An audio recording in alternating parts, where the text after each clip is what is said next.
बहुत समय पहले की बात है। एक गुरुकुल के आचार्य अपने शिष्यों की सेवा भावना से बहुत प्रभावित थे। शिक्षा पूरी होने के बाद शिष्यों को विदा करने का समय आ गया। तब गुरु ने अपने शिष्य को आशीर्वाद के रूप में एक ऐसा दर्पण दिया जिसमें व्यक्ति के मन के छिपे हुए भाव दिखाई देते थे।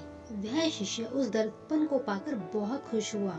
उस शिष्य ने उस दर्पण की परीक्षा लेने के लिए उसका मुंह सबसे पहले गुरुजी की ओर ही कर दिया। तब शिष्य ने उस दर्पण में देखा कि उसके गुरुजी के मन में मोह, अहंकार, क्रोध आदि बुरी आदतें हैं। यह देखकर शिष्य को बहुत दुखी हुआ, क्योंकि वह समझता था कि उसके गुरुजी के अंदर कोई बुराई नहीं है। यह देखकर शिष्य दर्पण लेकर वहां से रवाना हुआ। फिर उसने अपने मित्रों और परिचितों के सामने दर्पण की परीक्षा ली। उस शिष्य को सभी के मन में कोई न कोई बुराई दिखाई दी। तब उसने अपने माता पिता की भी उस दर्पण से परीक्षा ली। तब उसने देखा कि उसके माता पिता के मन में भी उसे कुछ बुराइयां दिखाई दी। यह देखकर शिष्य को बहुत दुख हुआ और उसके बाद वह एक बार फिर गुरुकुल पहुंचा। तब उसने अपने गुरुजी से कहा कि गुरुदेव, मैंने इस दर्पण की मदद से देखा कि सभी के मन में कुछ न कुछ बुराई जरूर है।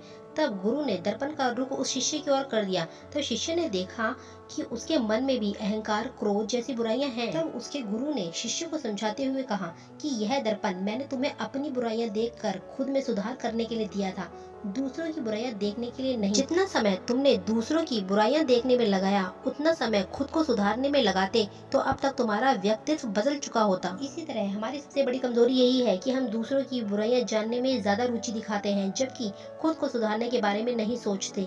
हमें दूसरों की बुराइयों को नहीं बल्कि खुद की बुराइयों को खोज कर सुधारना चाहिए, तभी ये जीवन सुखी हो सकता है।